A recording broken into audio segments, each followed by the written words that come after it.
Sir ఓకేనా?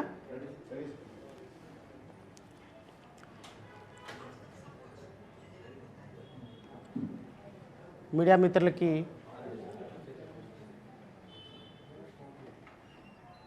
మరొకసారి press మీట్కి స్వాగతం. వాస్తవానికి ఒక 3 రోజుల క్రితం పెట్టినటువంటి ప్రెస్ మీట్లో లడ్డూకు సంబంధించినటువంటి చాలా అంశాలు, తిరుమలకు సంబంధించినటువంటి లడ్డూకు సంబంధించినటువంటి చాలా అంశాలు రాష్ట్ర ప్రజలతోటి చెప్పేటువంటి ఒక ప్రయత్నం చేశాను. సరే, ప్రతి సందర్భంలో భక్తుల మనోభావాలు ఇబ్బంది కలిగించేటువంటి అంశాలని పదే పదే మాట్లాడటం ఎందుకులే, ఒకసారి మాట్లాడేశాం కదా అని దాని మీద మళ్ళీ ప్రెస్ మీట్ పెట్టాలనే ఉద్దేశం అయితే నాకు లేదు వాస్తవంగా. అయితే మా సోదరులు, మా ఫ్రెండ్స్ అయితే ఊరుకోరు కదా. ఎందుకంటే చాలా 5 సంవత్సరాల పాటు చాలా బంధం ఉంది మాకు, మా ఫ్రెండ్స్ మిత్రులైనటువంటి సాంబశివరావు గారికి, ఈ సమాజం మొత్తాన్ని తన భుజస్కంధాల మీద మోస్తున్నటువంటి టీవీ5 మూర్తి గారికి,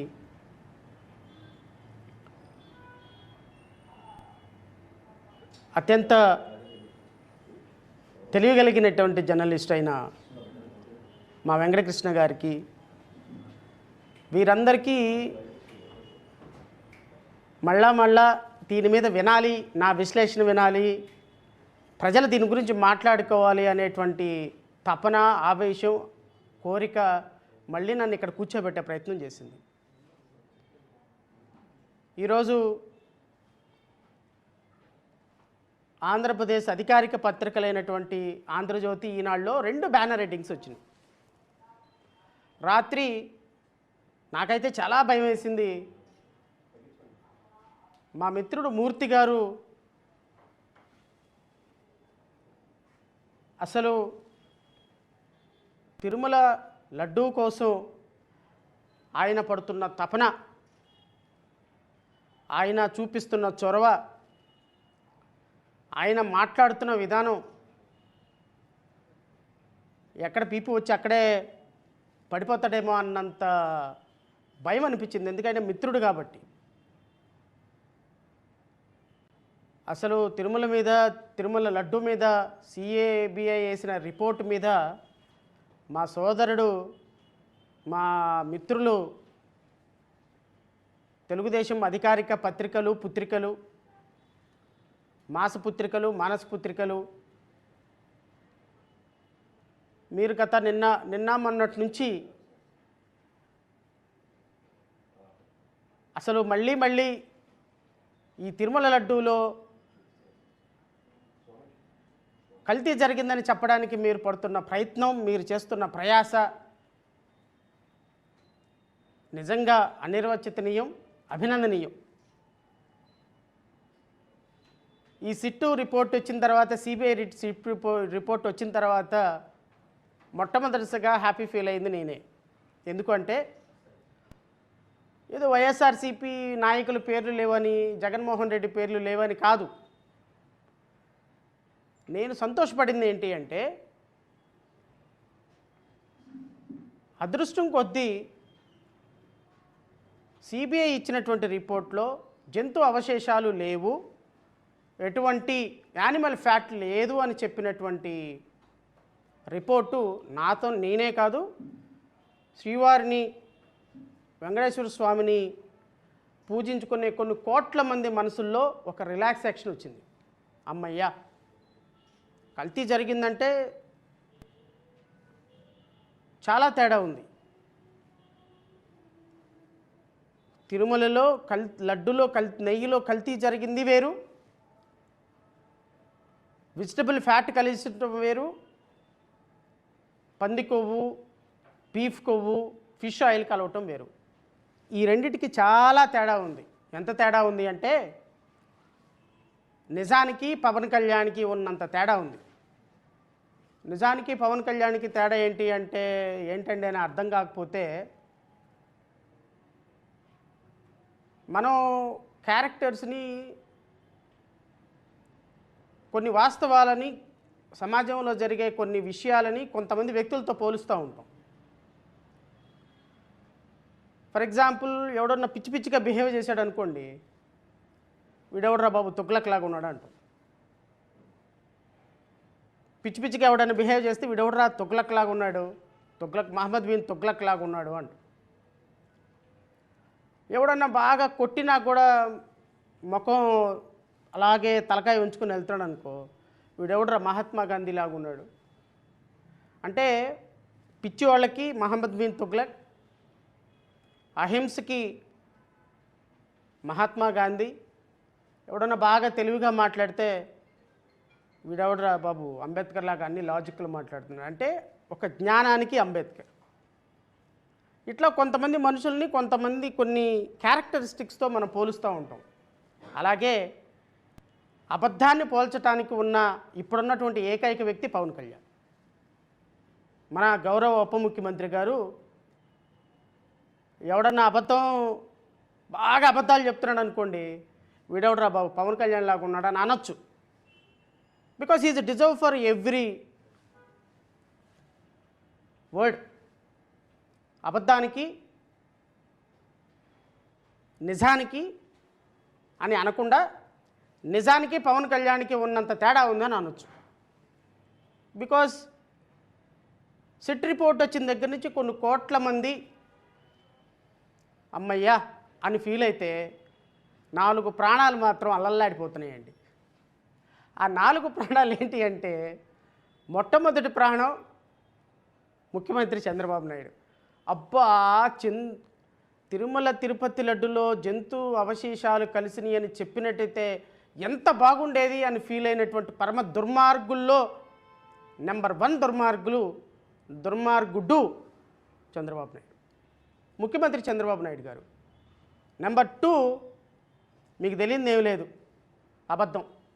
ఉపామా ఎందుకు సిబిఐ ఇలా చెప్పింది అర్థం కాక తల జుట్టు పీక్కుంటున్న సందర్భంలో నెంబర్ 2 వ్యక్తి ఉపామా గారు. నెంబర్ 3 ఆబ్వియస్లీ మీ అందరికీ తెలుసు, నారా లోకేష్ గారు. నెంబర్ 4 గ్రూప్ ఆఫ్ పీపుల్ ఉన్నారు వీళ్ళంతా. ఆ గ్రూప్ ఆఫ్ పీపుల్ ఎవరు? ఏబిఎన్, ఆంధ్రజ్యోతి, ఈనాడు, మహా టీవీ, టీవీ5, ఇంకా వీళ్ళంతా ఈ మోక మొత్తం ఒక గ్రూపు. వీళ్ళందరూ ఎంత దుర్మార్గం అంటే రాష్ట్ర ప్రజలందరూ ఒకసారి ఆలోచించండి. శ్రీవారి భక్తులు ఒకసారి ఆలోచించండి. ప్రపంచంలో కోటాను కోట్ల మంది భక్తులను సంపాదించుకున్నటువంటి తిరుమల వెంకటేశ్వరుడి భక్తులందరూ ఒకసారి ఆలోచించండి. అసలు ఒక సెన్సిటివ్ ఇష్యూ మీద, చర్చ పెట్టకూడని అంశం మీద, మనం కలలో కూడా మాట్లాడటానికి సాహసం చేయని అంశం మీద ఒక చర్చకి దారి తీయటమే ఒక పెద్ద తప్పు. కానీ తెలుసో తెలియకో ఒక రాంగ్ బటన్ నొక్కాడు ముఖ్యమంత్రి చంద్రబాబు నాయుడు. అంతటితో ఆగాలి. నేను మళ్ళీ చెప్తున్నా, ఈ విషయాన్ని మీరు ఎంత లాగితే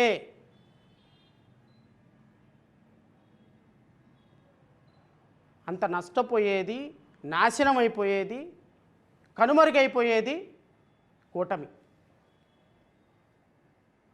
75 సంవత్సరాలు 76 సంవత్సరాలు వచ్చినాయి చంద్రబాబు నాయుడు గారు.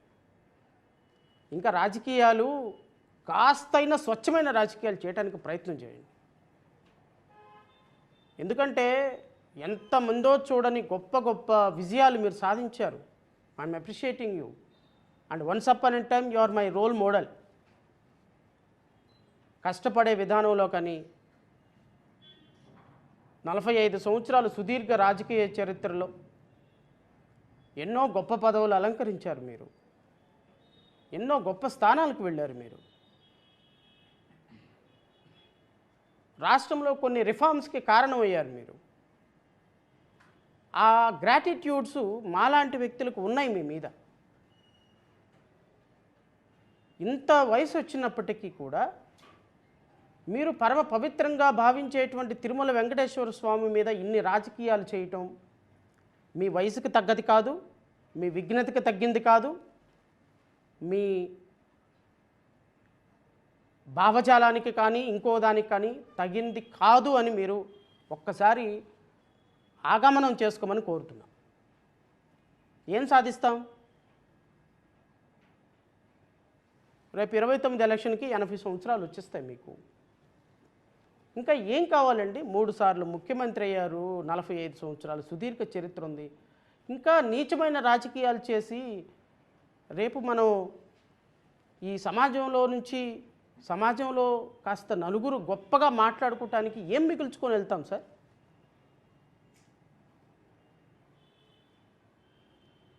బాధ్యతగా, ప్రజల పట్ల బాధ్యతగా, సమాజం పట్ల బాధ్యతగా ఒక ఎంఏ చదువుకున్నటువంటి మీరు ఇన్ని సంవత్సరాల పాటు ముఖ్యమంత్రిగా ఉన్నారంటే ఆ తిరుమల వెంకటేశ్వరుడి ఆశీర్వాదం కాదా?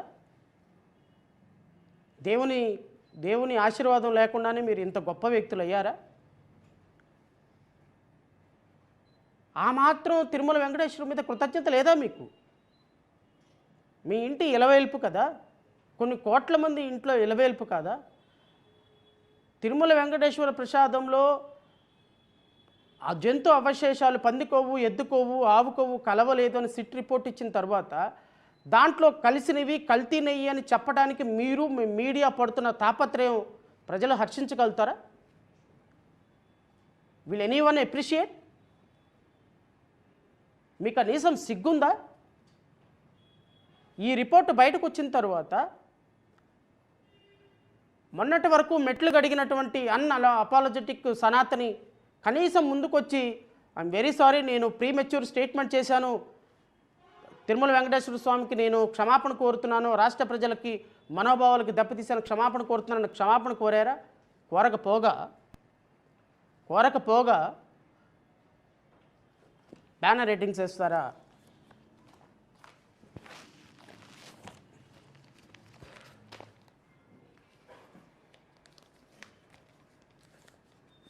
ఏందండి ఈ హెడ్డింగు? కల్తీ కెమికల్ నెయ్యి అంటే మీరు ఏం ప్రచారం చేయాలని చూస్తున్నారు? రాష్ట్ర ప్రజల కోసం ఏమి ప్రచారం చేయాలని చూస్తున్నారు? ఏమి ఇంప్రెషన్ ఇవ్వాలని చూస్తున్నారు? ఒక పక్క 700 పేజీలతోటి సిట్ రిపోర్టు వేసి దాంట్లో ఏ విధమైనటువంటి జంతు అవశేషాలు కలవలేదని చెప్పిన తర్వాత కల్తీ జరుగుంటే కోర్టు చూసుకుంటుంది, అదంతటితో ఆపాలా? మీ ఉద్దేశం ఏంటి? మీ మీడియా మొత్తాన్ని ఉసిగొల్పాలి.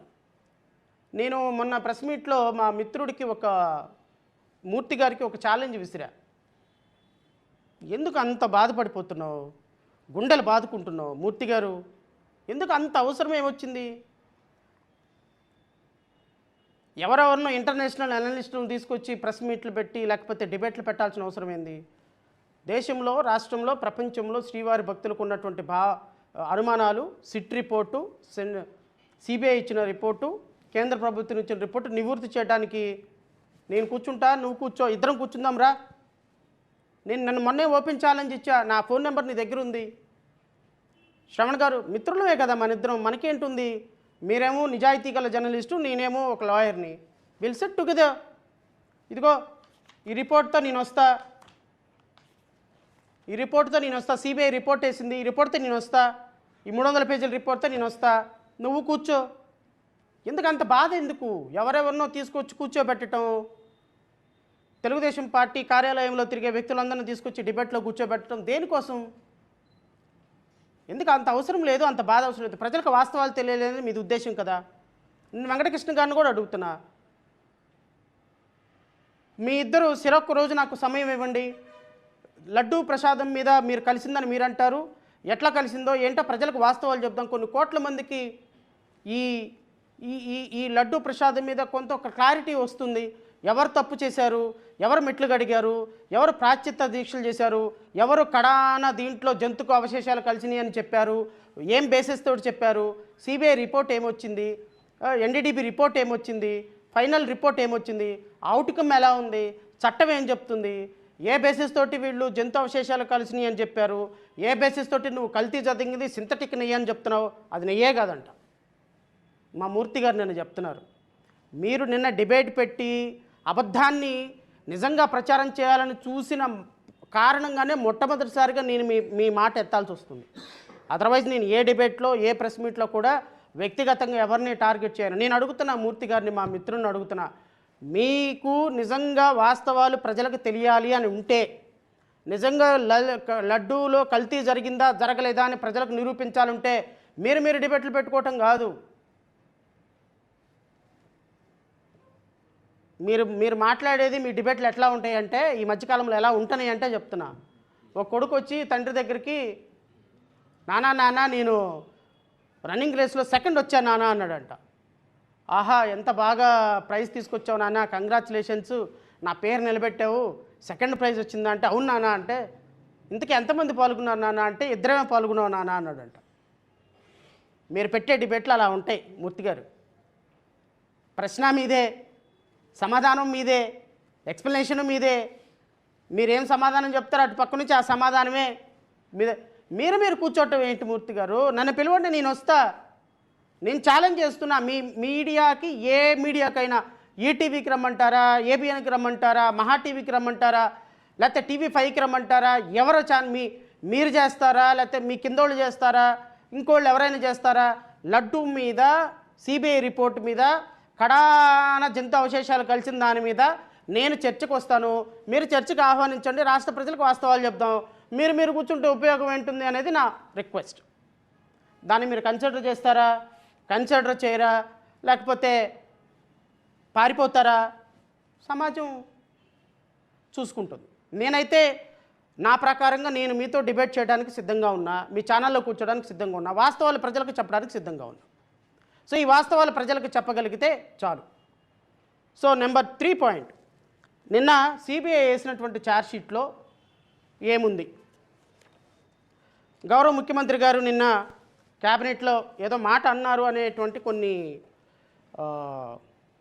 వార్తలు వచ్చినాయి. మేబీ అది స్పెక్యులేషనా, లేకపోతే అది మంచి కరెక్ట్ వార్త, ఎందుకంటే అధికారికంగా ఆంధ్రజ్యోతిలో, ఈనాడులో వచ్చింది కాబట్టి నేను నమ్మి తీరాల్సిందే.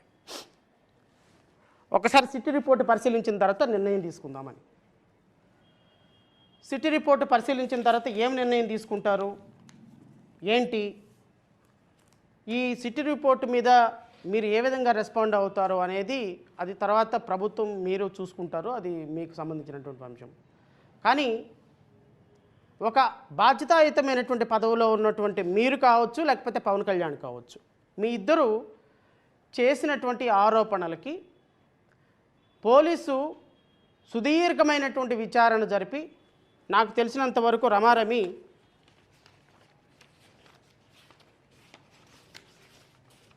వాళ్ళు వేసినటువంటి రిపోర్టు ప్రకారంగా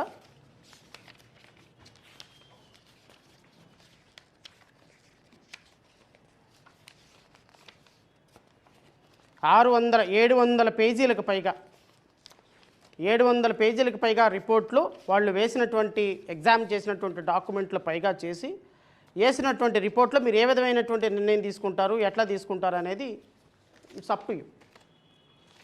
కానీ నేను ముందుగా మీకు చెప్పాలనుకున్నది ఏంటి అంటే, అసలు ఈ బోలే బాబా ఏదైతే ప్రథమంగా ఆరోపణలు ఎదుర్కొంటుందో, కల్తీ నెయ్యి చేశారు, కెమికల్ కలిపిన నెయ్యి చేశారు అనే ఈ కంపెనీని తిరుమల తిరుపతి దేవస్థానంలోకి అప్రూవ్ చేసిందే 2014-19లో ఉన్నటువంటి తెలుగుదేశం పార్టీ ప్రభుత్వం. వీళ్ళు 2 అంశాలు రాష్ట్ర ప్రజలు గమనించాలి. ఒకటి, కల్తీ జరిగిందా లేదా, కల్తీ జరిగితే ఎవరి హయాంలో కల్తీ జరిగింది, ఎవరి హయాంలో ఈ కల్తీని నిర్ధారణ చేయడానికి ఒక పథకం రూపకల్పన జరిగిందనేది, ఈ 3 విషయాలు రాష్ట్ర ప్రజలు తెలుసుకోవాలి. అసలు ఈ బోలే బాబా అనేటువంటి ఈ డైరీ మొట్టమొదటిసారిగా Harish fish dairy products private limited, సబ్సిక్వెంట్గా ఇది Bhole Baba organic dairy milk private లిమిటెడ్గా రూపాంతరం చెందింది. ఈ Harish fish dairy product private limited అనేది తిరుమల తిరుపతి దేవస్థానానికి నెయ్యి సప్లై చేయడానికి ఏ ప్రభుత్వంలో అప్రూవల్ వచ్చింది అంటే తెలుగుదేశం ప్రభుత్వంలో 2014 నుంచి 19 వరకు పనిచేసిన తెలుగుదేశం ప్రభుత్వంలో వచ్చింది.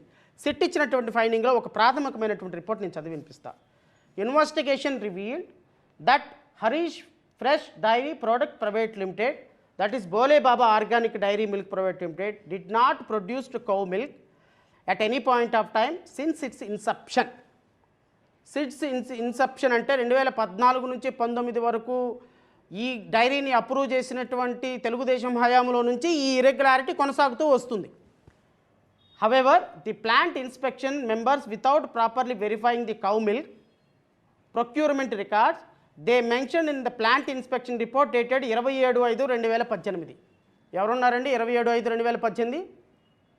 అధికారంలో ఎవరున్నారు? అధికారంలో ఉన్న తెలుగుదేశం పార్టీ టీటీడీ ఎవరి బోర్డులో అప్పుడు ఎవరి దాంట్లో పనిచేస్తుంది? 27/5/2018లో ఈ బోర్డుని ఇన్స్పెక్షన్ చేసి రిపోర్టు సబ్మిట్ చేసింది మీ ప్రభుత్వంలోనే. 2018లో ఎవరి ప్రభుత్వం ఉందండి? ఎవరి ప్రభుత్వం ఉంది? ఈ ప్రభుత్వం ఉందా లేకపోతే జగన్మోహన్ రెడ్డి ప్రభుత్వం ఉందా?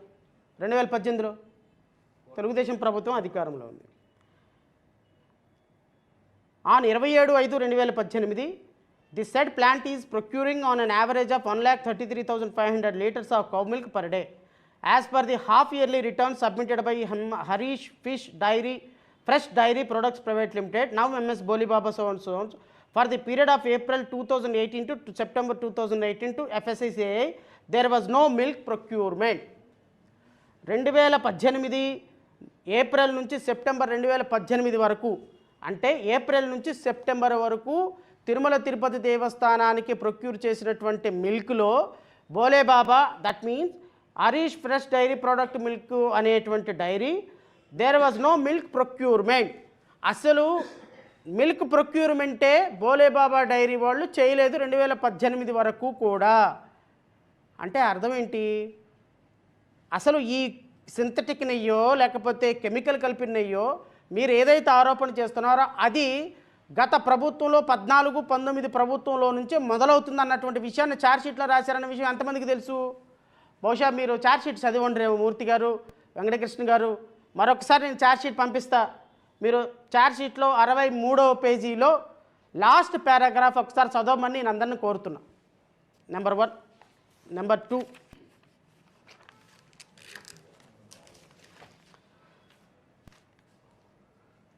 investigation revealed that about 1 month after the above plant inspection, that is on 26/2018, 25/2018లో Telugu Desam ప్రభుత్వంలో ఉన్నటువంటి వాళ్ళు ప్లాంట్ని ఇన్స్పెక్షన్ చేసి దానికి అప్రూవల్ ఇచ్చిన మాట వాస్తవమే అయితే, during the technical evaluation of tenders of ROC number so and so Harish fresh dairy product limited so and so, now Bole Baba organic private limited, was technically not qualified as it is failed to submit the commodity experience certificate for 3 years and also failed to submit the statement of so and so production of ghee, cow milk, fat and milk procurement in the instead it is submitted certificate furnished by the chartered accountant in this regard who is not valid.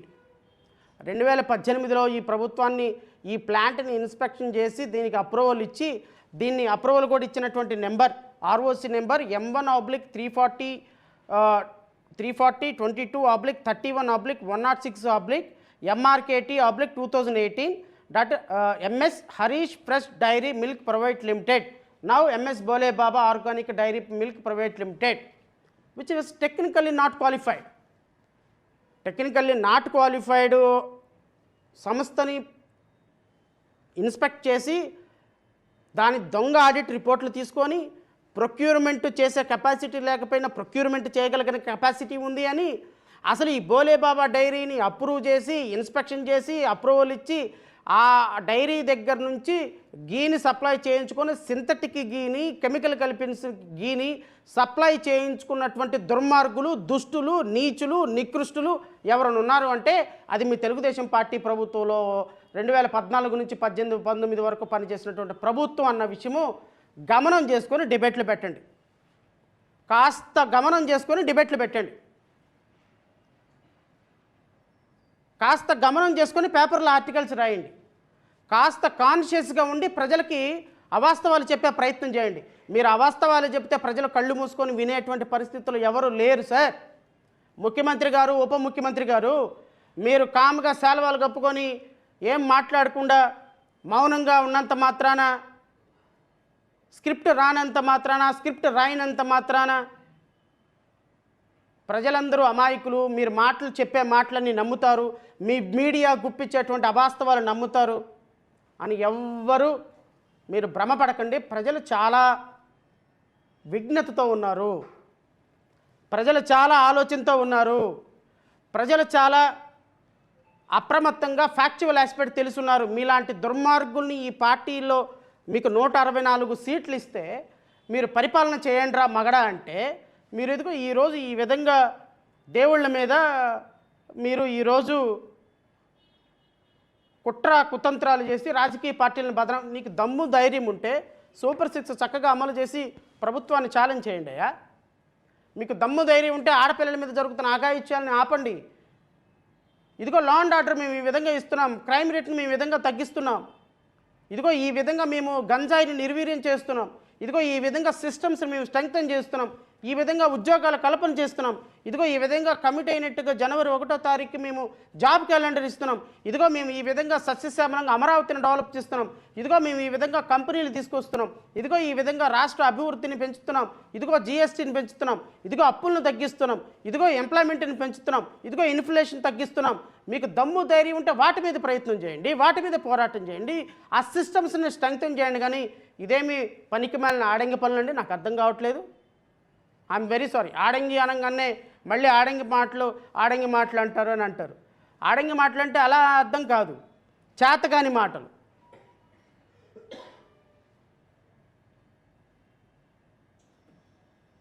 అరే ప్రభుత్వానికి ఎక్కి 2 నెలలు 20 నెలల పైన కావస్తుంది. అరే మరి చేసిన ఒక మంచి లేదు ఆంధ్రప్రదేశ్ రాష్ట్రానికి. చెప్పిన ఒక దుర్మార్గకరమైనటువంటి మాట వెనక్కి తీసుకోండి. ఇంతటితో ఫుల్ స్టాప్ పెట్టండి. ముఖ్యమంత్రి గారు, ఉప ముఖ్యమంత్రి గారు, కాబోయే ముఖ్యమంత్రి గారు, దయచేసి ఫుల్ స్టాప్ పెట్టండి. ఈ అంశానికి ఫుల్ స్టాప్ పెట్టకపోతే నేను మొన్నే అన్నా, నాతో ఒక మిత్రుడు ఫోన్ చేసి అంటున్నాడు, అన్న నువ్వేమంటా అన్నావో వెంకటేశ్వర స్వామి శాపం తగులుద్దని. తగలకని వెంటనే వెంకటేశ్వర స్వామి శాపం తగిలి కోడూరు ఎమ్మెల్యే బయటపడిపోయినాడు. జనసేన పార్టీ పవన్ కళ్యాణ్ ఊగిపోయేవాడు, మాట్లాడేవాడు, మాటలు లేకుండా మీడియాకి ముఖం చాటేసి పారిపోతున్నాడు అని. ఇవి ఇంకా జరుగుతాయి సార్, ఇవి ఇంకా జరుగుతాయి. అంటే శాపం పెడుతున్నానంటే నేనేమి శాపం పెట్టడానికి నేనేమి అతీత శక్తులను నమ్మే వ్యక్తిని కాదు. కానీ ద్వాపర యుగంలో, త్రేతాయుగంలో తప్పు ఇప్పుడు చేస్తే నెక్స్ట్ జన్మలో పనిష్మెంటు. కానీ ఇది కలియుగం సార్. కలియుగంలో తప్పు ఇప్పుడు చేస్తే పనిష్మెంట్ కూడా ఇప్పుడే. అందుకని దీన్ని కలియుగం అంటున్నారు. పవన్ కళ్యాణ్, చంద్రబాబు నాయుడు, మీరు తిరుమల వెంకటేశ్వర స్వామి మీద చేసిన అపచారానికి, మెట్లు కడిగిన పాపానికి, సహజంగా ఎవరికైనా మెట్లు కడిగితే పుణ్యం వస్తుంది. ఈ మా గారికి మెట్లు కడిగితే పాపం చుట్టుకుంది. ఎందుకు పాపం చుట్టుకుంది అంటే, ఏమీ లేని చోట ప్రాయశ్చిత్త చేసి, ఏమీ లేని చోట దేవుణ్ణి కూడా రాజకీయాల్లోకి లాగి, ఏమీ లేని చోట కోట్లాది మంది భక్తుల మనోభావాలను దెబ్బతీసి, ఏమీ లేని చోట ఏదో పంది కొవ్వు కలిసింది, బీఫ్ కొవ్వు కలిసింది, ఫిష్ ఆయిల్ కలిసింది, అయోధ్యకి 1,00,00,000 లడ్లు పంపించారు. ఈయన వెంకటేశ్వర స్వామిని కాకుండా వెంకటేశ్వర స్వామి అవతారం రాముడిని కూడా, వెంకటేశ్వర స్వామి అవతారం రాముడిని కూడా అయోధ్యకి లడ్లు పంపించారని చెప్పేసి ఆయన కూడా వివాదంలోకి లాగిపడేశారు. ఏ దేవుడు రక్షించాలయ్యా మిమ్మల్ని? ఏ దేవుడు కనికరించాలి? పోనీ ఎవరన్నా కనికరిద్దామని ఎవరన్నా వదులుతున్నారా? ఎవరన్నా వదులుతున్నారా? ఇక్కడ తయారు చేసిన లడ్డు 1,00,000 లడ్లు పంపించారు అయోధ్యకి. అదే ఒక క్రిస్టియన్కి మీద, ఇన్స్టిట్యూషన్ మీద జరిగితే ఊరుకుంటారా? ఒక ముస్లిం మీద జరిగితే, సమాజం మీద జరిగితే ఊరుకుంటుందా అని నువ్వు ముస్లిమ్స్ని, క్రిస్టియన్స్ని కూడా వివాదంలోకి లాగుతుంది. బాధ్యతాయుతమైన స్టేట్మెంట్ అయ్యేదేమన్నా నాకు అర్థం కాదు. నెంబర్ 1, అసలు లడ్డూలో కల్తీ జంతు అవశేషాలు కలిసినాయి అని చెప్పటం బ్లండర్. ఈ ఒక్కటి చాలు నిన్ను మళ్ళీ ఏమన్నంటే ఏడుస్తారు మీడియాలో. ఆపుకున్నా, మింగేశా. ఏదన్నా అన్నామనుకోండి బోరుమని ఏడుస్తారు, బాబు మషాయో అని. ఎందుకు అనవసరమైనటువంటి మాటలు? ప్రాథమికమైనటువంటి రిపోర్టు లేకుండా, ప్రాథమికమైనటువంటి ఆధారాలు లేకుండా ఇంత దుర్మార్గకరమైనటువంటి ప్రకటన చేసి దాన్ని మళ్ళీ మీ మీడియాల ద్వారా, మీ ప్రచార మాధ్యమాల ద్వారా, మీ పేటీఎంల ద్వారా నిరంతరం ప్రచారం చేసుకుంటూ పోతూ ఉంటే అసలు పవిత్రమైన తిరుమల లడ్డూని ఎక్కడైనా చర్చకు పెట్టచ్చా? సిగ్గుందా మీకేమన్నా? రేపొద్దున కర్ణాటక వాళ్ళు, తమిళనాడు వాళ్ళు, ఈ దేశంలో వాళ్ళు, ప్రపంచంలో వాళ్ళు తిరుమల వస్తారా రేపొద్దున ఎవరన్నా? మన ఆలయం యొక్క ప్రతిష్ట మనం రోడ్డు మీద పెట్టుకుంటామా? మన ఇంట్లో ఆడపిల్ల, మన ఇంట్లో పాప ఒక తప్పు చేసింది. నేను కంపేర్ చేయకూడదు, బట్ కంపేర్ చేస్తున్నాను. Very sorry if at all I'm wrong. ఒక తప్పు చేస్తే దాన్ని చర్చకు పెడతామా సార్? ఒకవేళ నిజంగానే అపచారం జరిగి ఉంటే, కల్తీ నెయ్యి జరిగి ఉంటే దాన్ని సీక్రెట్గా చేయాలి కదా. దాన్ని సీక్రెట్గా దాన్ని ఎవరినో పనిష్ చేసి ఇంకోసారి ఆ తప్పు జరగకుండా చూసుకొని, ఇది చర్చకు రాకుండా చూసుకొని, ఎందుకంటే అల్టిమేట్గా మన పవిత్ర దేవాలయం, మన పవిత్రత ఇంకొకటి ముందు ఈరోజు నేషనల్ మీడియా మొత్తం చర్చలు మీకోసం. మీ ఉద్దేశం ఏంటి? జగన్మోహన్ రెడ్డి క్రిస్టియన్ కాబట్టి ఆయనే బదనాం చేయాలి. ఇది మీ 1 పాయింట్ ఎజెండా. 1 point agenda. ఆయన క్రిస్టియన్ భావజాలాన్ని నమ్ముతారు కాబట్టి, ఆయన హిందువులకి ద్రోహం చేశాడు అనేటువంటి. I'm not defending Jaganmohan Reddy for your kind information. I'm telling very seriously. Jaganmohan Reddy గారిని వ్యక్తిగతంగా, ఆయన పార్టీ కార్యక్రమాలను వ్యక్తిగతంగా, ఆయన రాజకీయ కార్యక్రమాలను వ్యక్తిగతంగా మీరు ఎన్నైనా విమర్శించండి. I'm not here to defend and I'm no way concern also. ఆయనదొక రాజకీయ పార్టీ, మాదొక రాజకీయ పార్టీ. మేము ఎవరిని ఏ రాజకీయ పార్టీని డిఫెండ్ చేయము. కానీ వ్యక్తుల ప్రాథమిక హక్కులకి, వ్యక్తుల మనోభావాలకి మా రాజ్యాంగం, కాన్స్టిట్యూషన్. జగన్మోహన్ రెడ్డి గారు ఎక్కడికైనా, నేను మళ్ళీ చెప్తున్నా, తెలుగుదేశం చంద్రబాబు నాయుడు గారిని కుప్పంలోకి అలౌ చేయకుండా పోలీసులతో ఆపిన రోజున నేను చంద్రబాబు నాయుడు గారిని కలిసి సాలిడారిటీ ఎక్స్ప్రెస్ చేశాను. బికాజ్ ఆయన కాన్స్టిట్యున్సీలోకి ఆయన వెళ్ళటం, it is his fundamental right and nobody can infringe his right. This is my way of politics. At the same time Jaganmohan Reddy గారు మాచర్ల వెళ్తున్నప్పుడో, లేకపోతే సత్తెనపల్లి వెళ్తున్నప్పుడో, లేకపోతే గుంటూరు వెళ్తున్నప్పుడో, మిర్చి రైతులను పరామర్శిస్తున్నప్పుడో, లేకపోతే పచ్చిమిర్చి రైతులను, పత్తి రైతులను పరామర్శిస్తున్నప్పుడు, మామిడి రైతులను పరామర్శిస్తున్నప్పుడు మీరు వేల మంది పోలీసులను పెట్టి ఆపడం కూడా అన్కాన్స్టిట్యూషనల్. దానికి నేను సాలిడారిటీ ఎక్స్ప్రెస్ చేస్తున్నా. దానికి జగన్మోహన్ రెడ్డి అలాంటి సందర్భంలో వ్యక్తుల ప్రాథమిక హక్కులకు భంగం కలిగిన, వ్యక్తుల పార్టీల యొక్క ప్రాథమిక హక్కులకు భంగం కలిగిన, భక్తుల మనోభావాలకి భంగం కలిగిన, irrespective of the caste, creed, community, sex and all, నేను మాట్లాడతా. బికాస్ నా primary goal is to protect constitution. My primary goal is to protect constitution. మీ కుక్కలు ఎన్నైనా మాట్లాడుకోండి, మీ పేటీఎం కుక్కలు ఎన్నైనా మాట్లాడుకోండి, మీ కూటమిలో బావుబావుమని మరిగే కుక్కలు ఎన్నైనా మాట్లాడుకోండి. ఎవడు భయపడేవాడు లేడు, బెదిరేవాడు లేడు, అదిరేవాడు అంతకంటే లేడు. నేను మళ్ళీ చెప్తున్నా, మీరు నన్ను బెదిరించాలని చూసిన అంతకి ఎంత రెట్టింపై మాట్లాడతాను తప్ప ఇంచ కూడా తగ్గే మనస్తత్వం నాకు లేదు. అది మీకు చంద్రబాబు నాయుడికి బాగా తెలుసు. మిస్టర్ నారా లోకేష్ గుర్తుపెట్టుకో. సో మీరు రాష్ట్ర ప్రజల కోసం మాట్లాడుతున్న మాలాంటి వాళ్ళని దయచేసి టచ్ చేయకుండా ఉంటే బెటర్. లేదు టచ్ చేద్దాము అంటే అదేమవుతుందో తర్వాత చూసుకుందాం. అయితే సిబిఐ చెప్పినటువంటి ఇంకొక ప్రాముఖ్యమైనటువంటి అంశం కూడా నేను మీ ముందుకు తీసుకురాగలను. అల్టిమేట్గా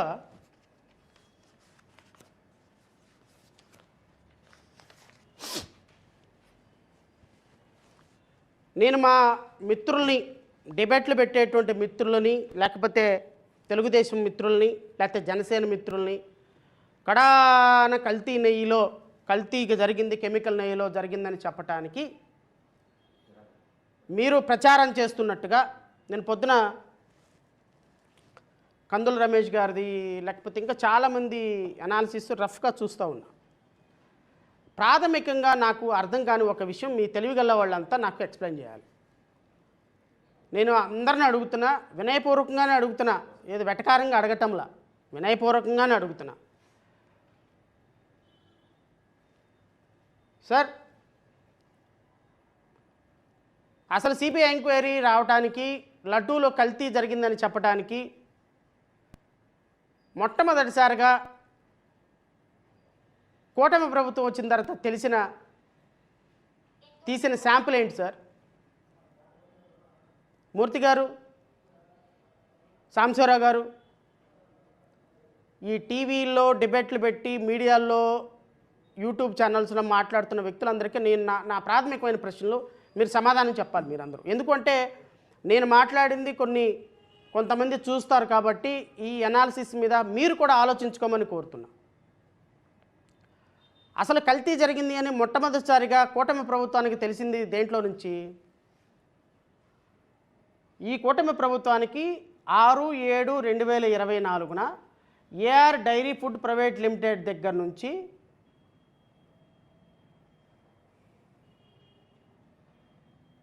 ఏఆర్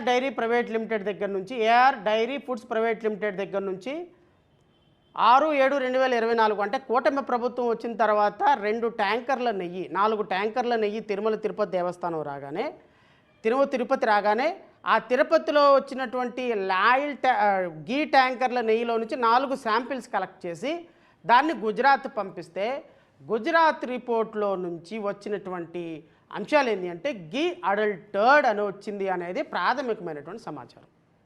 సో ఈ ప్రాథమికమైనటువంటి సమాచారం వచ్చింది ఎవరి హయాంలో? తెలుగుదేశం పార్టీ 6/7/2024లో, 12/7/2024లో. సార్, 12/7/2024లో వచ్చినటువంటి శాంపిల్స్ డ్రా చేసినటువంటి గీలో అడల్టర్డ్ అనో ఫ్యాట్ అనో వస్తే, సార్ మరి 2019 నుంచి 2024 వరకు వచ్చినటువంటి గీ కూడా కల్తీ నెయ్యి, కెమికల్ నెయ్యి అని చెప్పటానికి శాంపిల్స్ ఎక్కడి నుంచి వచ్చినాయి సార్? మీకు ఏ శాంపిల్ డ్రా చేశారు సార్ మీరు? నేను సిబిఐని కూడా అడుగుతున్నా, రేపొద్దున నేనే లాయర్ని క్రాస్ ఎగ్జామినేషన్ చేస్తున్నా ఇన్వెస్టిగేషన్ ఆఫీసర్ని. ఈ ఇన్వెస్టిగేషన్ ఆఫీసర్ ఎవరైతే ఉన్నారో పేరు చెప్తానులే, ఏంటి పర్లేదు, పబ్లిక్ డాక్యుమెంట్ అయింది కదా. జె వెంకట్రావు గారు, investigation officer, additional superintendent of police, admin, Tirupati, Andhra Pradesh. Sir Venkateswara Rao గారు, ఫస్ట్ ప్రశ్న నేను అడిగేది ఆయన్ని ఒకటే ప్రశ్న. వెంకటేశ్వరరావు గారు 2019 నుంచి 2024 వరకు కల్తీ నెయ్యి, కెమికల్ నెయ్యి అని మీరు రిపోర్ట్ ఇచ్చారు కదా. ఈ రిపోర్ట్ ఇచ్చినప్పుడు ఏ శాంపిల్ తోటి మీరు ఈ కల్తీ నెయ్యిలో కెమికల్స్ కలిసినాయి అని, సింథటిక్ నెయ్యి అని ఏ శాంపిల్తో మీరు కలెక్ట్ చేసి, ఏ శాంపిల్ని వెరిఫై చేసి, ఏ శాంపిల్ని మీరు ల్యాబ్కి పంపించారు అని అడిగితే వాట్ ఈజ్ హిజ్ ఆన్సర్ అండి? What is his answer? చెప్పాలి మీరు, జర్నలిస్టు, మీరు మీరు మీరు మీ అందరికీ తెలిసి ఉండాలి. ఇది కామన్ లాజికల్ క్వశ్చన్. ఎందుకు అంటే section 11 of food adulteration act 1954 ప్రకారం ఒక నెయ్యి, అది కూడా నెయ్యి కూడా ఉంది, నెయ్యి అది కూడా నేను చదివి వినిపిస్తాను. ఎందుకంటే ప్రజలకు చట్టం తెలియాలి. అందరూ ఈ రోజుల్లో ఇంటర్నెట్ కొట్టేసుకొని అందరూ చట్టం, న్యాయం అందరూ తెలుసుకుంటున్నారు, పెద్ద విషయమే కాదు. Sir, the food safety standard and food activities of regulation 2011 ప్రకారం డైరీ ప్రొడక్ట్స్ అంటే సెక్షన్ 2.1 ప్రకారం dairy products number 1 milk, cream, malai, dahi అంటే కర్డ్ అండి, చీజు, డైరీ బేస్డ్ ప్రొడక్ట్స్, తర్వాత foods for infant nutrition, butter, ghee and milk fat, chakka and shrikhand అంట, అదేంటో మరి, fermented milk products, whey products, edible certain product, fatty oil and fat inclusions. ఇవన్నీ కూడా ఏదైనా అడల్టర్డ్ అని చెప్పాలి అంటే ఒక ప్రొసీజర్ ఉంది. దానికి ఒక ఫుడ్ ఇన్స్పెక్షన్ ఆఫీసర్ వచ్చి ఒక నెయ్యి అమ్ముతున్న దుకాణంలోకి వెళ్ళి, అబ్బాయి ఇది మంచి నెయ్యా చెడ్డ నెయ్యా అని చెప్పాలి అంటే అతను అక్కడ ఉన్నటువంటి నెయ్యి శాంపిల్ని కలెక్ట్ చేసి దాన్ని ల్యాబొరేటరీకి పంపించాలి. నెయ్యి శాంపిల్ కలెక్ట్ చేయడానికి ప్రొసీజర్ ఏంటయ్యా అంటే section 11 of food and adulteration act 1954, section 11 of 1954. దీంట్లో ఏం చెప్తుందో చెప్తాను నేను. when a food inspector take a sample of food of analysis, clause A, give notice in writing then thereof his intention to have it to analyze to the person from whom he has taken a sample, and the person, if any, whose name, address and other particulars have to be disclosed under section 14. ఒక నెయ్యి sample lift చేసిన వెంటనే section 14 ప్రకారం అతనికి ముందు notice ఇవ్వాలి. అబ్బాయి ఇదిగో నీ నెయ్యి కరెక్టా కాదా, నేను తీసుకుంటున్నా, దీన్ని నేను అనాలిసిస్కి రిపోర్ట్కి పంపిస్తున్నా, సో సెక్షన్ 14 ప్రకారం నీకు నోటీస్ ఇస్తున్నాను అని. Except in special provided by rules under this act, divide the sample then and there in to the part and milk and mark and seal of the fasten up each part in manner as its nature permits. ఆ ఒక sample తీస్తే కుదరదండి, ఆ నెయ్యి 4 samples తీయాలి. ఆ 4 శాంపిల్స్ని కూడా seal చేయాలి. సీల్ చేసి ఒక శాంపిల్ తన దగ్గర పెట్టుకోవాలి, ఒక శాంపిల్ ఎవరి దగ్గర నుంచి అయితే కస్టమర్ నుంచి తీసుకున్నామో ఆ కస్టమర్కి ఇవ్వాలి, 3వ శాంపిల్ అనాలిసిస్కి రిపోర్ట్కి పంపించాలి, 4వ శాంపిల్ ఆ రిపోర్ట్ మీద స్టేట్ రిపోర్ట్ వస్తే దాన్ని అప్పీల్ చేసుకునే సెంట్రల్ ల్యాబొరేటరీకి పంపించడానికి 4వ శాంపిల్ కోర్టులో డిపాజిట్ చేయాలి. This is a procedure contemplated for lifting sample అండి. గీని మీ ఇష్టం వచ్చినట్టు 2019లో 24లో ఆయన మిల్క్ కొనలేదు కాబట్టి నెయ్యే లేదు, సింథటిక్ నెయ్యి, దాంట్లో కెమికల్స్ కలిసినాయి. కెమికల్ ఎక్కడి నుంచి వచ్చింది, సింథటిక్ ఎక్కడి నుంచి వచ్చింది, అసలు నెయ్యి ఎక్కడి నుంచి వచ్చింది మీకు టెస్ట్ చేయడానికి? వేర్ ఇస్ గీ? పోనీ గీతో తయారు చేసినటువంటి లడ్డు ఏమైనా ఉందా ఇప్పటికీ? ఆ లడ్డూని పంపిస్తే గీని క్వాలిటీ వచ్చిందని చెప్పడానికి? నేను అడుగుతున్న ఇన్వెస్టిగేషన్ ఆఫీసర్ని, సిబిఐని కూడా, అరే ఇంత ప్రీమియర్ ఇన్వెస్టిగేషన్ ఏజెన్సీ హైపోథెటికల్ గ్రౌండ్స్లో ఛార్జ్షీట్ ఫైల్ చేస్తారు ఎక్కడైనా? ఒకవేళ జరిగి ఉంటే చెప్తున్నా, అసలు జరగలేదు అనేది నా ఉద్దేశం. ఎందుకు అంటే తిరుమల తిరుపతికి వెళ్ళేటువంటి భక్తులు, నాకు తెలిసి 90% భక్తులు ఎవ్రీ ఇయర్ వెళ్తారు. అవునండి? ఎవరో నాలాంటి అయితే 10 ఏళ్ళకో 5 ఏళ్ళకో వెళ్తాడేమో, కానీ శ్రీవారిని నమ్ముకున్నటువంటి భక్తులు ఎవ్రీ ఇయర్ తిరుమలకి వెళ్లకుండా ఉండలేరు. ఎందుకంటే వాళ్ళ కులదయము ఎలవేల్పు కాబట్టి. ఏ ల్యాబొరేటరీ పనికిరాదండి. ఒక లడ్డు తిన్న తర్వాత భక్తుడికి ఆ టేస్ట్ మారింది, గీ మారింది అంటే he is the first person to smell it. గుర్తుపెట్టుకోండి, చంద్రబాబు నాయుడు గారు కడాన జంతు కొవ్వు గరిచిందని చెప్పడం కాదు, ఇక్కడ రావు గోపాలరావు డైలాగులు కాదు. గుర్తుపెట్టుకోండి, మీరు తిరుమల తిరుపతి దేవస్థానానికి వెళ్ళినటువంటి ఏ భక్తుడైనా ఒక లడ్డు తిన్నాడు అంటే కెమికల్ కలిసింది. నిన్న మూర్తి నిజంగా నేను చెప్తున్నా, హార్ట్ అటాక్ వచ్చి పోతాడేమో అనిపించింది నాకు. ఆయన ఆవేశం చూస్తే, ఆయన ఆక్రందన చూస్తే నాకు ఆయన మీద చాలా కన్సర్న్ ఉందండి. ఎందుకంటే is very good journalist. This society wants him. ఈ సొసైటీకి ఆయన కావాలి. ఎందుకు కావాలి అంటే అబద్ధాలని నిజాలు చేయడానికి ఇలాంటి వ్యక్తులు కావాలి. ఇలాంటి వ్యక్తులు ఒక టీటీడీని, వాళ్ళ బాస్ ఎప్పుడైతే టీటీడీ చైర్మన్ అయ్యాడో ఆ టీటీడీ ప్రతిష్టని, టీటీడీని కాపాడటానికి మీరు చేస్తున్నటువంటి ప్రయత్నం, మరేం సార్ 10 మందో 6గురో 7గురో చచ్చిపోయినారు కదా తిరుపతిలో, మరి ఎందుకు క్షమాపణ చెప్పలేదు మీ సార్ చేత? అప్పుడేమో ప్రక్షాళన పూజలు అవసరం లేదా?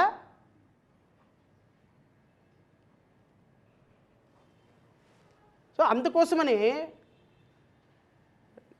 నేను రాష్ట్ర ప్రజలకు చెప్పేది ఏంటి అంటే, ఏమీ లేని చోట గాలి పోగేసి వార్తలు చదవటం, వార్తలు చెప్పటం, ప్రజల మనసులను పొల్యూట్ చేయడానికి చాలా అంశాలు ఉన్నాయి సార్. మనందరం పొల్యూట్ చేసిన వాళ్ళంగా, మనందరం వాస్తవాలు బట్ నేను నా పరంగా చెప్తున్నా, ఏ రోజైనా టీవీ5 ఏబిఎన్లో మాట్లాడితే వాస్తవాలు మాట్లాడు. ఇట్లా గాలి పోగేసి ఎప్పుడు వార్తలు మాట్లాడలేం. మేము ఏ రోజు గాలి పోగేసినటువంటి ఆరోపణలు చేయలే. Number 3, Clause C, subclause 1. Send one of the part of the analysis to the public analyst under intimation to the local authority. Send the remaining 2 parts of the local authority for the purpose of subsection 2 of this section subsection 1. Where the part of the sample sent to the public analyst under subsection clause 1, subsection sample sent to the under subsection 2 clause of the public analyst for analyst. When a sample is any article is food, for alteration is taken under subsection 2. So the food inspection shall immediately succeeding working day send a sample of the date. ఇంకా చాలా important point ఏంటంటే ఒకవేళ lift చేసినటువంటి sample milk కానీ food కానీ గీ కానీ అయితే 24 hours లోపు ఎనాలిస్ట్కి పంపించాలి. That is what the law. Section 4 food safety, section 4 sub clause 1 sub clause B 4 of food safety act. ఒక లిఫ్టింగ్ ఆఫ్ శాంపిల్ ఫుడ్ అయితే, ఫుడ్ అంటే ఏంటి నేను ఇంతకుముందు చెప్పిందే, 24 గంటల కంటే ఉంచితే అది పాడైపోతాయి అనుకునేటట్టయితే lifting of samples, deposit of sample, lifting of food laboratory by next working day లోపు చేయాలి. ఈరోజు గీని కనుక లిఫ్ట్ చేస్తే నెక్స్ట్ వర్కింగ్ లోపు దాన్ని అనలిస్ట్ పంపించాలి. Analysis for food sample by public analyst within 14 days లోపు చట్టం ప్రకారం అనాలిసిస్ చేయాలండి. మీ ఇష్టం వచ్చినప్పుడు 5 సంవత్సరాల క్రితం చేస్తే కుదరదు. మూర్తి గారు ఒకసారి చదువుకోండి. నేను ఇది మొత్తం మిమ్మల్ని టార్గెట్ చేస్తా. మిమ్మరు, పవన్ కళ్యాణ్, చంద్రబాబు నాయుడు మీరే. ఎందుకంటే పంచపాండవులు మీరంతా. కౌరవుల మీద 100 మంది మీద యుద్ధం చేయడానికి పంచపాండవులు ఉన్నారు. ఇక్కడ దురదృష్టం ఏంటి అంటే పంచకౌరవులు మీరు, పంచపాండవులు కాదు, పంచకౌరవులు. మీరు పంచకౌరవులు 100 మంది పాండవులు లాంటి వాళ్ళని దుర్మార్గం చేయడానికి మీరు ఒక పథకం రచించారనిపిస్తుంది నాకు. ఈ శాంపిల్స్ అన్నీ ఎక్కడ ఉంటాయి సార్? 14 రోజుల్లోపు శాంపిల్కి వెళ్ళాలి. అది intimation to the vendor from whom the sample is lifted with in 10 days from the receipt of the report. ఒకవేళ అది అడల్టెడ్ అని వస్తే ఎవరి దగ్గర అయితే మీరు శాంపిల్ లిఫ్ట్ చేశారో అతనికి వెళ్ళి, ఇదిగో బాబు నీకు నీ దగ్గర నుంచి తీసుకున్న గీ ఎక్కువ అడల్టెడ్ అని వచ్చింది, ఇది హానికరం అని వచ్చింది, ఇదిగో శాంపిల్ ఆర్డర్ అనాలిసిస్ రిపోర్టు, నువ్వు కావాలంటే నా దగ్గర ఇంకొక గీది ఉంది, అది సెంట్రల్ ల్యాబొరేటరీకి అప్పీల్ చేసుకోమని అప్పీల్కి ఇవ్వాలి. ప్రొసీజర్ సార్ ఇదంతా వదిలేసి 2024 జూలైలో లారీల్లో నుంచి అంట ఒక నెయ్యి వచ్చిందంట. ఆ నెయ్యినంట రిపోర్ట్కి పంపించారంట. దాంట్లో అంట యానిమల్ ఫ్యాట్ వచ్చిందంట. ఈయనంట వెళ్ళిపోయి కడానే యానిమల్ ఫ్యాట్ వచ్చిందని ఈయన చదవటం అంట. ఈయన లాజిక్ని ఆయన అందుకొని వెళ్ళి కనకదుర్గమ్మ టెంపుల్ కడగటం అంట. అటు నుంచి అటు పరిగెత్తుకుంటూ వెళ్ళి తిరుపతిలో భవానీ మాలేసేసి అక్కడ అనాల అపాజిటిక్ సనాతని అని చెప్పేసి చెప్పటం అంట. మీడియా ఛానల్స్ అంటే ఎత్తుకోవటం అంట. అటు చేసి ఇటు చేసి సుప్రీంకోర్టు చెప్పేదాకా మీరు మాట్లాడటం అంట. సుప్రీంకోర్టు సిట్ రిపోర్ట్ వేసిన తర్వాత నాలుగు గరుక్కొని మళ్ళీ ప్రజలకు క్షమాపణ అడగటం మానేసి మళ్ళీ మీడియా చేత సింథటిక్ నెయ్యి, లేకపోతే దాంట్లో కొవ్వు కలవలేదు, లేకపోతే కెమికల్స్ కలిసినాయి, కెమికల్స్ తోటి అంటే నెయ్యి తయారు చేశారంట. బుద్ధి జ్ఞానం ఏమైనా ఉందంటాయా మీకు? అసలు నాకు అర్థం కాలేదు. కెమికల్ తోటి నెయ్యి తయారు చేయటం ఎక్కడైనా చరిత్రలో ఉందా? కెమికల్తో నెయ్యి తయారు చేస్తే అసలు నెయ్యి ముద్ద అవుద్దా? అసలు ఆ నెయ్యిని ఎవరైనా ఆ లడ్డు తినగలుగుతారా? చూడండి, 2019 నుంచి 24 వరకు ఎంతమంది భక్తులు మీకు రిపోర్ట్ చేశారో తీయండి, బయటికి రిపోర్టులు తీయండి. లడ్డు ప్రసాదం మీద ఎవరైనా కంప్లైంట్ చేశారో బయటికి తీయండి. అరే, మనం మాట్లాడుతున్నప్పుడు కాస్త ఇంగిత జ్ఞానం ఉండాలి.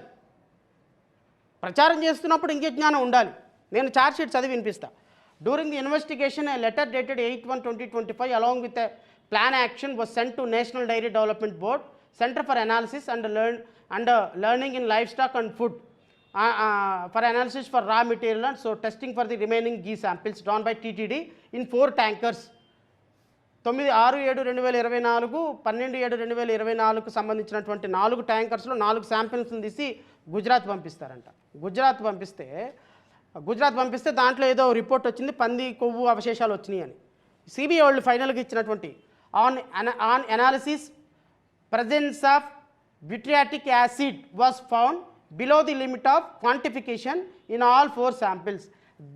This suggests that the content of ghee milk fat in all 4 ghee samples it is very low. True, వాళ్ళు ఏం చెప్పారు? ఈ 4 ట్యాంకర్స్లో మిల్క్ ఫ్యాట్ అనేది తక్కువగా ఉందని మాత్రమే చెప్పారు. Number 2, presence of lauric acid was found at the rate of 10 point so and so, and despite very low milk fat contents of the sample, this suggests that there is a presence of coconut oil and palm oil in all 4 ghee samples of TTD. Coconut oil and palm oil ఆ నెయ్యిలో కనిపించింది అన్నారు, ఆ నెయ్యిలో కనిపించింది అన్నారు. Fatty acid analysis in the 4 samples of ghee TTD was found that at the rate of so and so despite very low milk fat content all these sample, this suggests the use of palm oil and palm strategic ghee samples of TTD to make their plasmic acid contains almost equivalent to that milk. And finally what they concluded, the fatty acid analysis of ghee samples received from the TTD entire ఈ CBI ఇచ్చిన report మొత్తం కూడా ఏదైతే కల్తీ chemical నెయ్యి కలిసిందని చెప్పింది కూడా 6/7/2024లో వచ్చిన ట్యాంకర్లలో నుంచి తీసి ఇచ్చినటువంటి రిపోర్టు. ఈ రిపోర్టుని 2019కి 2024కి శాంపిల్స్ లిఫ్ట్ చేసినట్టుగా గీని పరిశీలించినట్టుగా మొత్తం అభూత కల్పన చేసి మీడియా మ్యానిపులేట్ చేస్తున్నటువంటి విధానం నన్నైతే విస్మరానికి గురి చేస్తుంది. ఏ ఒక్కళ్ళు కూడా పాయింట్ మాత్రం మాట్లాడటంలా. అసలు మీకు నెయ్యే లేని చోట, నెయ్యి శాంపిల్ లేని చోట కల్తీ కెమికల్ నెయ్యి అని మీరు అనాలిసిస్ చేయడానికి, సిబిఐ అనాలిసిస్ చేయడానికి బేస్ ఏంటో తెలుసా? 26/7/2024న తీసుకున్నటువంటి రిపోర్టు బేసిస్. ఈరోజు కల్తీ కెమికల్ నెయ్యి అని చెప్తున్నారు కదా, కల్తీ కెమికల్ నెయ్యి అని చెప్పడానికి రిపోర్టే బేసిస్. 6/7/2024న తెలుగుదేశం పార్టీ హయాంలో లిఫ్ట్ చేసినటువంటి శాంపిల్ని పరిశీలించగా వచ్చినటువంటి రిపోర్ట్ ఏంటి తెలుసా? కల్తీ కెమికల్ నెయ్యి. ఇది ప్రూవ్ అయ్యేట్టే. ఎందుకు ప్రూవ్ అయినట్టు అంటే ఇక్కడ శాంపిల్ ఉంది, లిఫ్ట్ చేశారు, దాన్ని కెమికల్ అనాలిసిస్కి పంపించారు, ఒక రిపోర్ట్ ఇచ్చారు. ఈ రిపోర్ట్లో పంది కొవ్వు, ఎద్దు కొవ్వు అది కూడా చదివి వినిపిస్తాను last line. In fatty and analysis of ghee samples received from TTD, presence of eicosanoic and docosahexaenoic acid were found below the limit of quantification and all in 4 samples. This suggests that the chances of presence of fish oil in ghee samples of TTD appears very rare. ఈ 4 samples పరిశీలించగా ghee ఆయిల్లో దాంట్లో presence of fish oil, fish oil or ఇంకోటి జంతువుల animal కొవ్వు కలిసిందనేది appears to be very rare. There is no possibility at all.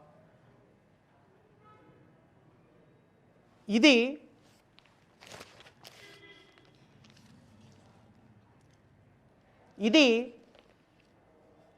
ఓవరాల్గా CBI report యొక్క conclusion. ఇప్పుడు చెప్పండి సార్, మీడియా సోదరులు, రాష్ట్ర ప్రజలు, సిబిఐ ఇచ్చినటువంటి ఇది కల్తీ నెయ్యి, కెమికల్ నెయ్యి అని చెప్పడానికి ప్రామాణికమైనటువంటి లిఫ్టింగ్ ఆఫ్ శాంపిల్స్ ఎప్పుడండి? 24 జూలై. 24 జూలైలో ఏ ప్రభుత్వం అధికారంలో ఉందండి? తెలుగుదేశం ప్రభుత్వం అధికారంలో ఉంది. తెలుగుదేశం ప్రభుత్వం అధికారంలో ఉన్నప్పుడు వచ్చినటువంటి నెయ్యి ట్యాంక్ని పరిశీలించి దాంట్లో కెమికల్స్ కలిసినాయి లేకపోతే కల్తీ కలిసిందని చెబితే 2019-24లో కూడా ఇలాగే జరిగి ఉండొచ్చేమని అభూత కల్పనతోటి ఊహాజనితమైనటువంటి ఆరోపణ చేసి దానికి జగన్మోహన్ రెడ్డి కారణం, బొమ్మన కరుణారెడ్డి కారణం, లేకపోతే వైవి సుబ్బారెడ్డి కారణం, అందరిని అరెస్ట్ చేయాలని చెప్పి మాట్లాడినటువంటి మీరందరూ కూడా మరి తిరుమల వెంకటేశ్వర స్వామి భక్తులకి క్షమాపణ చెప్పి ముక్కుకు నేలకు రాస్తారా?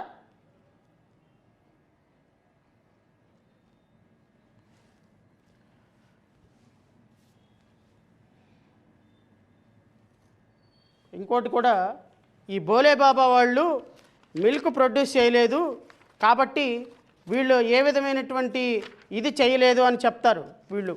దీనికి కారణం ఏంటి అంటే, దీనికి కూడా ఒక పదం వినపాటి చెప్తా.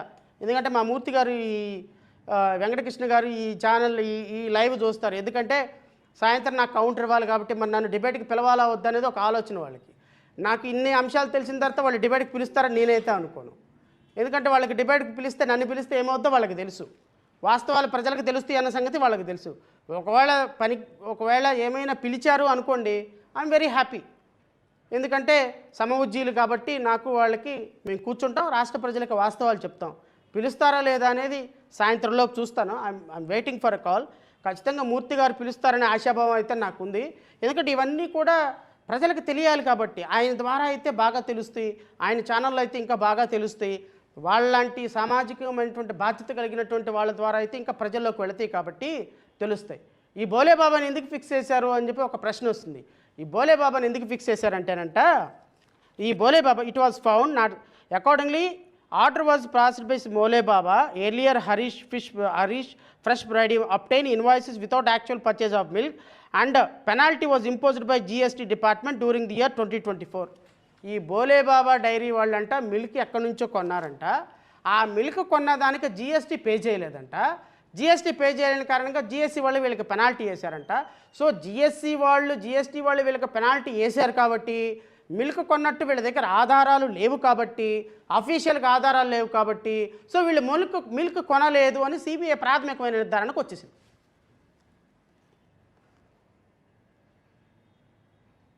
మనకి చిన్నప్పుడు మన కథలు చెప్తారు, చీమ ఎందుకు కుట్టావంటే బంగారు పుట్టలో ఏలు పెడితే కుట్టనా అని అనిందంట. పాట్లాగే నెయ్యి కల్తీ ఎట్ట జరిగింది అంటే బోలేబాబా పాలు కొనలేదంట. బోలేబాబా వాళ్ళు పాలు ఎందుకు కొనలేదే అంటే బోలేబాబా వాళ్ళు పాలు కొన్నట్టు GST పే చేయలేదంట. అంటే బోలేబాబా డైరీ వాళ్ళు పాలు కొనలేదని GST పే చేయకపోతే పాలు కొనలా, పాలు లేదు కాబట్టి నెయ్యి లేదు. నా దగ్గరకు ఒక క్లయింట్ వచ్చాడు ఈ మధ్యకాలంలో, సార్ ఒకళ్ళ మీద కేసు వేయాలి సార్ అన్నాడు. ఏంటయ్యా ఏం కేసు అన్నా. సార్ నా ఫ్రెండు నాకు మాట తెప్పాడు సార్, నేను కేసు వేయాలి సార్ అన్నాడు. ఏం మాట తెప్పాడయ్యా అన్న అంటే, సార్ నేను కష్టాల్లో ఉన్నప్పుడు నేను IAS చదవాలనుకున్నాను సార్, IAS చదివితే నేను డబ్బులు ఇస్తాను రా అన్నాడు, కోచింగ్కి వెళ్తానికి డబ్బులు ఇస్తానన్నాడు. సరే థ్యాంక్ యూ సో మచ్ అన్నాను. కరెక్ట్గా కోచింగ్కి వెళ్ళే టైంకి నాకు డబ్బులు ఇవ్వలేదు సార్. అయితే ఇవ్వకపోతే ఏమైందన్న. ఏం సార్ ఆయన డబ్బులు ఇవ్వలేదు, నేను IAS కోచింగ్కి వెళ్ళలేదు, తద్వారా నేను IAS కలెక్టర్ కాలేకపోయినాను, సెలెక్ట్ కాలేకపోయినాను. ఇప్పుడు నేను ఎంత నష్టపోయాను సార్ నా జీవితంలో. సో నేను నష్టపోయిన దానికంతా నా మిత్రుడు దానికి ఇస్తానన్న ప్రామిస్ చేస్తానన్న కారణంగానే అంటే నేనేం మాట్లాడాలో అర్థం కాలేదు నాకు. నవ్వుకున్నా. అవునా అయినా కిందకి వెళ్ళు, వేరే లాయర్ ఉన్నారు మాట్లాడతారు మీతో అని. అట్లా ఉంది ఈ కేసు. ఈ కేసు కూడా అంతే ఉంది. బోలేబాబా మిల్క్ కొన్నాడంట, మిల్క్ కొన్నట్టు GST కట్టలేదంట. GST కట్టలేదు కాబట్టి ఆయన మిల్కే కొనలేదంట. ఆయన మిల్క్ కొనలేదు కాబట్టి నెయ్యే కాదంట. అది నెయ్యి కాబట్టి లడ్లో వాడలేదంట. లడ్లో వాడిందంట సింథటిక్ నెయ్యి అంట. ఆ సింథటిక్ నెయ్యి అన్నది 2024లో వీళ్ళకి తెలిసిందంట. తెలిసింది కంటే 2019 నుంచి 24 వరకు అంతా వాడిందంతా గాప్చూప్ సంబార్ బుడ్డేనంట. రాష్ట్ర ప్రజలు గమనించండి, ఒక అబద్ధాన్ని నిజం చేయడానికి చేసేటువంటి ప్రయత్నం ఒక మతాన్ని, ఒక కులాన్ని, ఒక సాంప్రదాయాన్ని అడ్డం పెట్టుకొని చేసేటువంటి ప్రయత్నం మాటలకి అబద్ధానికి, నిజానికి అబద్ధానికి ఎంత తేడా ఉంటుందని చెప్పడానికి ఇదిగో ఈ తిరుమల లడ్డు వ్యవహారమే ఒక ఉదాహరణ. పవన్ కళ్యాణ్ మాటలకి చేతలకి ఎంత తేడా ఉంటుంది, వాస్తవానికి ప్రాక్టికాలిటీకి, థియరీకి ప్రాక్టికాలిటీకి ఎంత తేడా ఉంటుందని చెప్పడానికి ఇదిగో ఈ 2 సంవత్సరాల పరిపాలనే ఒక ఉదాహరణ. ఇది ఇంతటితో ఆగదు. ఎందుకు అంటే తిరుమల వెంకటేశ్వర స్వామిని రాజకీయాల కోసం వాడిన వీళ్ళ 2 పార్టీలు, వీళ్ళకి సహకరిస్తున్నటువంటి భారతీయ జనతా పార్టీ కూడా ఈ పడవలో మునిగిపోక తప్పదు. శాపం ఆల్రెడీ స్టార్ట్ అయింది. వెంకటేశ్వర కలియుగ దైవం శాపం ఈ పార్టీలకు స్టార్ట్ అయింది. ఒకళ్ళని బదనాం చేయాలని వెంకటేశ్వర స్వామిని మీరు ఏ రోజైతే ఇక్కడికి మీరు రాజకీయాల్లోకి లాగారో ఆ రోజే మీ పతనం మొదలైంది. అందుకనే 2024 జూన్ 11కి ఏర్పడినటువంటి ప్రభుత్వం యొక్క పతనం రోజు రోజుకి ఎలా స్టార్ట్ అవుతుందో చూడండి. ఆర్థిక ఇబ్బందులు, అప్పులు, ప్రతి ఒక్క వ్యవస్థ పొల్యూట్ అయిపోవటం, పవన్ కళ్యాణ్కు సంబంధించి ఎవ్రీడే వాళ్ళ పార్టీలో ఒక పర్సనల్ ఇష్యూస్ బయటపడటం, దేశ చరిత్రలో మీకు లవ్ అఫైర్లు ఉన్నా, అక్రమ సంబంధాలు ఉన్నా బయటకు రానియకుండా చూసుకోండి అని లెటర్ ఇష్యూ చేసినటువంటి, అధికారికంగా సజెషన్స్ ఇచ్చినటువంటి మొట్టమొదటి ఉప ముఖ్యమంత్రి పవన్ కళ్యాణ్. నేను ఆయన పార్టీ పెట్టిన తర్వాత ప్రతిపక్షంలో ఉన్నప్పుడు ఆడపిల్లల్ని పట్టుకోవాలంటే కఠినమైన చట్టాలను తయారు చేస్తానంటే నేను అనుకున్నాను పనిష్మెంట్ ఉంటుందేమో అనుకున్నాను నేను. అలా కాదు, పనిష్మెంట్ కాదు, జరిగిన అనర్థం బయటికి రాకుండా ఆప్ చేయటం అనేది ఒక చట్టం అనమాట. అది బయటకు రాకుండా జరగటం ఒక చట్టం. అంటే మీరు ఏమైనా చేసుకుంటే బయటకు రానివ్వద్దు అని చెప్పడం ఒక చట్టం. ఆడపిల్లల గురించి ఏమైనా మాట్లాడతానని నిన్న తుర్రుమని పెట్టల ధర పారిపోయినట్టు వెనక్కి తిరిగి పారిపోతున్నాడు ఢిల్లీలో సమాధానం చెప్పలేకుండా. ఈ విధంగా ఒక ప్రభుత్వం ఏర్పాటయ్యి అబద్ధాలు చెప్పి అబద్ధాల కోటల మీద ప్రభుత్వాలు ఏర్పాటయ్యి దేవుళ్ళని మీరు వాడుతున్నటువంటి విధానం వల్ల ఈ 3 పార్టీలు సర్వనాశనం అయిపోవటం ఖాయం తిరుమల వెంకటేశ్వర శాపంతో. మీరు చూడండి, ఎవ్రీడే తెలుగుదేశం పార్టీకి లేకపోతే వీళ్ళ తిరుమలేశ్వర శాపం అనేది, ఎందుకంటే చాలా చిన్న విషయం కాదండి. ఇప్పటికీ కూడా ఇంత అనర్థం జరుగుతున్నప్పటికీ కూడా, ఇంత తప్పు అని తెలిసినప్పటికీ కూడా ఇంకా పందికొవ్వు ఎద్దుకొవ్వు ఫిష్ ఆయిల్ కలపలేదని ఎవరు చెప్పారు అనేటువంటి ఒక ప్రచారం చేస్తూ దాన్ని తీసుకొని ముందుకు వెళ్తున్నారు అంటే ఎంత దౌర్భాగ్యం చూడండి, ఎంత బుకాయింపు చూడండి. అరే తప్పు చేశాము, వెంకటేశ్వర స్వామి తప్పు చేశాం, ఆగాలి, ఇంతవరకు ఆగాలి, తప్పు మాట్లాడడం ఆగిపోండి. మీరు ప్రయత్నం చేసేంత వరకు లాగేంత వరకు భక్తులు కూడా లాగుతూనే ఉంటారు సార్, స్వామివారు చూస్తూనే ఉంటారు సార్. స్వామివారి శాపం ఎలా ఉంటుందో ఇప్పటికే మీకు తెలుసు. ఇది రాబోయే 2.5 సంవత్సరాలు కూడా కంటిన్యూ అవుతుంది. మీ 2 పార్టీలు 3 పార్టీలు ఆంధ్రప్రదేశ్ రాష్ట్రంలో భూస్థాపితం అయ్యేంత వరకు కూడా శాపం మిమ్మల్ని వెంటాడుతూనే ఉంటుంది. ఇంతటితో ఆపేస్తే ప్రాయశ్చిత్త దీక్ష చేసుకుంటే స్వామివారు ఏమైనా క్షమిస్తాడు. కాదు కూడదు, మేము ముందుకెళ్ళిపోతాం, మేము దూసుకెళ్ళిపోతాం, మేము ఎలాగ డిబేట్లు పెడతాం, మేము ఎలాగ చేస్తాము అంటే ఎవ్రీడే దీని మీద ఒక చర్చ జరుగుతుంది. ఎవ్రీడే రాష్ట్ర ప్రజలు మిమ్మల్ని చీకొట్టేంత వరకు, అసహించుకునేంత వరకు ఈ అంశం ఇలా చర్చకుంటూనే ఉంటుందనే విషయాన్ని రాష్ట్ర ప్రజలు కూడా గమనించాలని కోరుకుంటూ నాకు ఈ అవకాశం ఇచ్చిన మిత్రులందరికీ హృదయపూర్వకంగా నమస్కారాలు తెలియజేస్తూ జై హింద్. ఎవరండి? ఎవరు?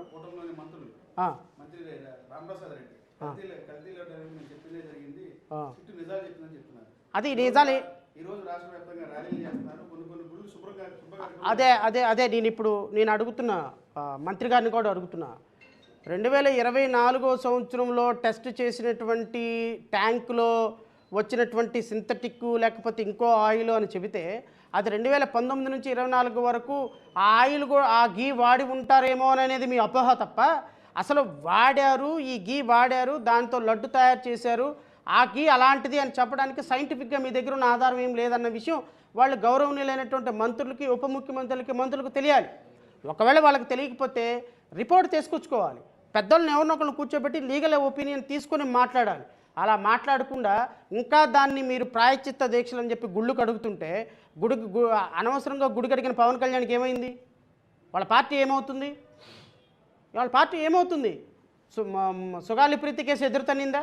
మొబైల్ నగేష్ కేసు తన్నిందా? నిన్న కోడూరు ఎమ్మెల్యే కేసా? ఇంకా ఇట్లాంటి కిరణ్ రాయలు ఉన్నారా? ఇవన్నీ కూడా ఆ పార్టీకి ఎదురు దెబ్బలే కదా. సో కాబట్టి కూటమి మంత్రులు కానీ ఎమ్మెల్యేలు కానీ నేను వారిని కోరేది, ఈ అంశంలో మీరు ఎంత డిఫెన్స్లో మీరు ముందుకెళ్తే అంత డిఫెన్స్లో పడతారు. అనవసరంగా రాష్ట్ర ప్రజల మనోభావాలు మీరు దెబ్బతీసి మీరు ఇబ్బంది పడి రాష్ట్ర మనోభావాలను దెబ్బతీయొద్దు అనేది నేను వారికి ఒక సూచన చేస్తున్నా. కాదు కూడదు మేము మాట్లాడుతూ ఉంటే మాట్లాడమనండి.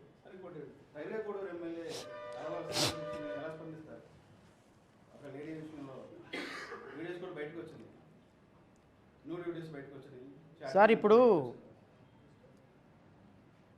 నేను యాక్చువల్గా దాని మీద స్పందించకూడదు అనుకున్నాను, బట్ మీరు అడుగుతున్నారు కాబట్టి స్పందిస్తున్నాను. ఒక బాధ్యతాయుతమైనటువంటి ఎమ్మెల్యే ఆ పాప ఇష్టపడి వెళ్ళిందా ఇష్టపడి వెళ్ళలేదా అనేది పక్కన పెడితే, ఆ అమ్మాయి ఇతను నన్ను 5 సార్లు గర్భం తీసేశాడు, ఇతని వల్ల నాకు అబార్షన్ అయింది, ఇతను నన్ను, నా భార్య, నా కొడుకుని, నా భర్తను చంపేస్తానని నన్ను లొంగ తీసుకున్నాడు అని చెప్పిన తర్వాత దీని మీద ఎఫ్ఐఆర్ అయిందండి. ఎందుకు కాలేదు ఎఫ్ఐఆర్? ప్రాథమికమైనటువంటి రిపోర్ట్ కాగ్నిజిబుల్ రిపోర్టుతో కాబట్టి అది ఎఫ్ఐఆర్ కట్టాల్సిన బాధ్యత పోలీసులకు లేదా? అండ్ మోర్ ఓవర్ నాకున్న ఇన్ఫర్మేషన్, పవన్ కళ్యాణ్ అధికారికంగా అక్రమ సంబంధాలు ఉంటే బయటికి రానివ్వద్దు అని చెప్పి లెటర్ ఇష్యూ చేసినటువంటి ముందు రోజే ఈ విషయం వాళ్ళకి తెలిసింది. ఈ కూటమి ఎమ్మెల్యే మీద ఈ అమ్మాయి బయటకు వస్తుందన్న విషయం వాళ్ళకి తెలిసింది. ఎస్పీ దగ్గరికి ఈ అమ్మాయి వెళ్ళి ఎస్పీ లెటర్ రాసినప్పుడు ఈయన మీద ఎఫ్ఐఆర్ కట్టద్దు అని చెప్పేసి ప్రాథమికంగా పోలీసులకు ఆదేశాలు ఇచ్చినటువంటి ఎస్పీని ఏ విధంగానూ ఎఫ్ఐఆర్ కట్టద్దని ఇచ్చినటువంటి పవన్ కళ్యాణ్ ఈరోజు ఆ పాపకి ఏం సమాధానం చెప్తారు? ఒక ఒక ఒక మహిళ, ఫర్గెట్ అబౌట్ మిగతా ఇష్యూస్, ఒక మహిళ ఇతను ఎమ్మెల్యేగా బలాత్కారం చేస్తూ, ఒక ఉద్యోగిగా నన్ను బలాత్కారం చేస్తూ, ఇతను నాకు గన్ను పెట్టి నా బిడ్డను చంపుతాను, నా భర్తను చంపుతాననే ఒక ప్రాథమికమైన ఆరోపణ చేసిందా?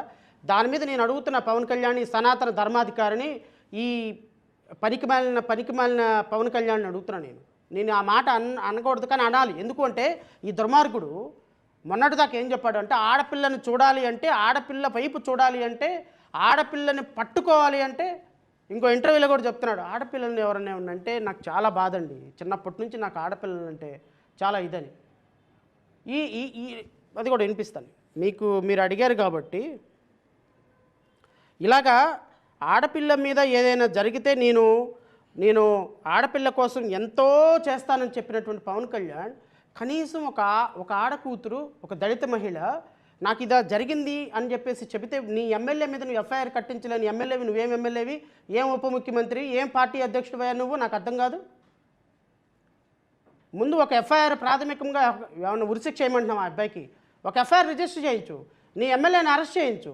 ప్రాథమికంగా ఏంటి, పార్టీ కార్యక్రమాలకు దూరంగా ఉండాలా? 3 మ్యాన్ కమిటీ వేసి పార్టీ కార్యక్రమాలు దొరకకుండా కిరణ్ రాయల్ విషయంలో ఏమైంది? ఇదేనా మీరు మహిళలకు చేసేటువంటి న్యాయం? నీ పార్టీ నాయకులకు చేసేటువంటి న్యాయం ఇదేనా? ఈ విధంగా ఎఫ్ఐఆర్లు లేకుండా పార్టీ కార్యక్రమాలకు దూరంగా పెట్టి ఒక 10 రోజుల తర్వాత మళ్ళీ పార్టీ కార్యక్రమాలు చేసుకోవటం అని నువ్వు ఆడపిల్లలకి ఇచ్చేటువంటి గౌరవం ఇది? నువ్వు పార్టీ ప్రెసిడెంట్గా తీసి పక్కన పెట్టండి. ఒక ముఖ్యమంత్రిగా, ఒక ఉప ముఖ్యమంత్రిగా, ఒక లీగల్గా, ఒక లెజిటిమేట్ సొసైటీలో మనం ఒక లా అండ్ ఆర్డర్ని చేస్తున్నప్పుడు is it not the duty of the police to register FIR? ప్రాథమికమైనటువంటి సమాచారంతో ఆ పాపకి మీరు ఎఫ్ఐఆర్ రిజిస్టర్ చేసి ముందు అసలు ఆయన ఎంక్వైరీకి పిలిచి అక్యూజ్డ్ని ఎమ్మెల్యే అయినా ఎంపీ అయినా అరెస్ట్ చేయాల్సినటువంటి బాధ్యత పోలీసులకు లేదా? ఇది నీ పార్టీ వ్యవహారమా? ఇది నీ రాష్ట్ర వ్యవహారమా? పైగా ఆడపాపని మీద పట్టుకొని ఇష్టం వచ్చినట్టు మీ మీడియా వాళ్ళు, మీ వాళ్ళందరూ ఆ అమ్మాయిని లకారాలతో పాటు రోజు మీడియాలో తిడతారా? ఇది మీరు మహిళలకు ఇచ్చే సంస్కృతి? నేను అడుగుతున్నా హోమ్ మినిస్టర్, నువ్వు ఎందుకు రాలేదు బయటికి? Vangalapudi Anitha, what prevents you? అంటే ఆమె జనసేన మహిళ అయితే బయటకు వస్తారా? ఆమె తెలుగుదేశం మహిళ అయితే బయటకు వస్తారా? ఆమె వైఎస్ఆర్సీపీ అయితే మహిళ కాదా? లేకపోతే ఆమె జేబీపీ పార్టీ అయితే మహిళ కాదా? ఆమె సిపిఐ-సిపిఎం అయితే ఆమెకు హక్కులు ఉండవా? మీరు ఎందుకు రాలేదు బయటికి? మీరు ఎందుకు మాట్లాడలేదు బయటకు వచ్చి? ఆమెకి ఎందుకు మీరు స్వాలంబన కింద వెళ్ళి ఆమెను పరామర్శించలేదు? అమ్మ మేము ఉన్నామా అని చెప్పలేదు?